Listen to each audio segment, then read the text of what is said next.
Hello and welcome back to another video. Today I am going to be teaching you how to add objects onto an avatar using Unity.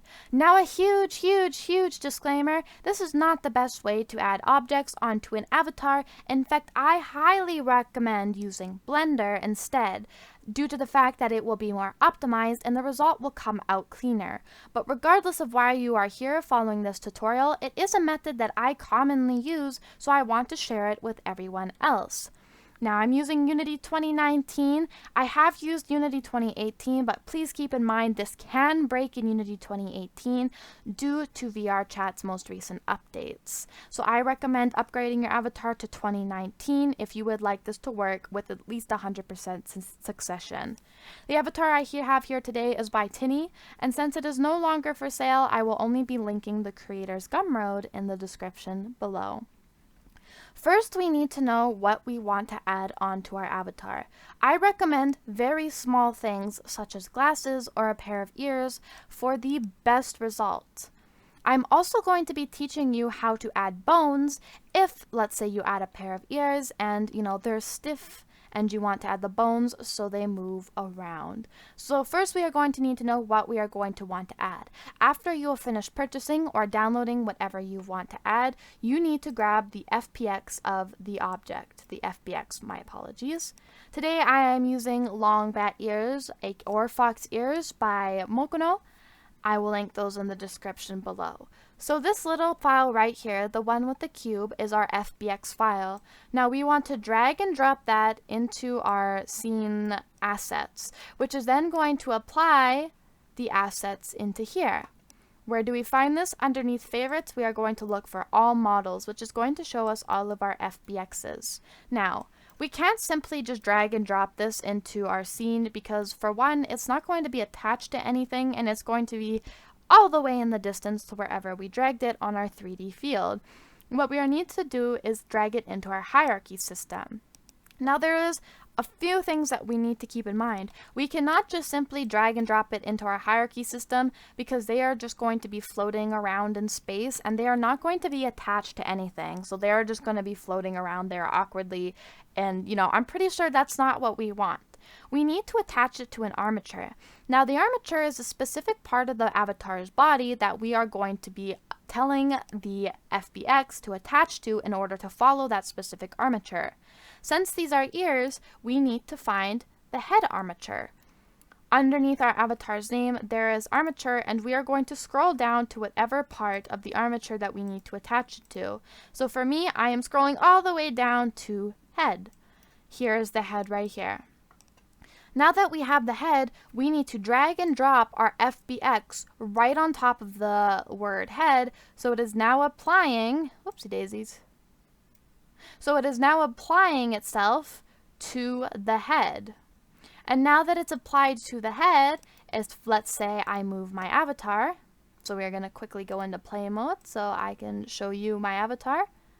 If I move my avatar, it is attached to the head. It is going to follow that head. Now, let's get back on how to move it down. So there are two keys that we are going to need to remember here. So making sure that we have our ears selected. As you can see here, this is the normal key. So you have the up, down, left, right, and if we turn to the side, back and forward. Those are our three keys.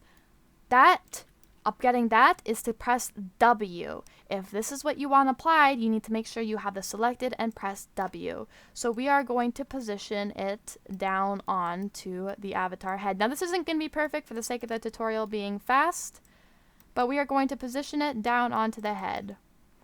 And our ears are applied. To say that we want the ears, let's say, to be bigger or smaller, we are going to select the R key, which is then going to allow us, if I could select the fox ears, to scale the fox ears as big as we want or as small as we want. Remember, that is the R key. To switch back to the moving key, we are going to select W. Now these ears are pretty close together, so the best way I can do that is go into the armature, the head, and individually select each ear so I can move it myself. Now that I've individually selected each ear and I have it, let's say, exactly where I want it applied, I can then go into play. Always make sure to test your avatar. click my avatar, and move them around. It is not moving from that head whatsoever. But as you noticed, wow, these are very stiff. Yes, we've applied the object that we wanted to, but oh my goodness, why are they so stiff? The best way to add bones into an ear, or quite frankly, the only way, is we need the dynamic bone component applied into each ear. Now, I am not going to exactly be showing you the exact settings that I use, only how to apply the bones. So clicking on the armature, I'm going to be clicking on the ear left. I'm going to add a component, and I'm going to add dynamic bone. I'm going to add the first one that comes up, which is the dynamic bone component. From there, we need to give it a transform. We need to say where we want these dynamic bones to be placed. For most FBXs, there is already going to be a transform provided for it. Clicking through all of it, you can see this line that stretches through the ear. That is this specific ear's FBX's transform. So we are going to click that, and now it is applied to the avatar. I'm going to keep these settings for the sake of just having them, because I don't feel like going into great detail. I'm going to click play. I am going to go back to scene. Going to scroll up to my avatar so I can select, and if you look at that, we have successfully applied dynamic bones onto our avatar. It was as easy as 1, 2, 3. Now you may be asking, well, what is this other set of dynamic bones with the circle? Please ignore that. There was a previous pair of ears on this avatar that had dynamic bones in it, which is right here. But since I have them checked off for the sake of an easy and quick tutorial, it's as simple as that. The one setting I am going to teach you how to remember to apply is to remember to change the radius of your dynamic bones. Change the radius so the bones are actually there for you to see. Now from here, you can drag and drop your materials onto your avatar. So let me drag this, and we'll drag this onto my avatar. And from there, I have successfully added ears onto my avatar and added dynamic bones into them. Please keep in mind this method also works with things such as glasses, very small and specific things that you can apply to the avatar. For example, here I've applied those same set of ears and a pair of glasses. I really hope this helped you, and have an awesome day.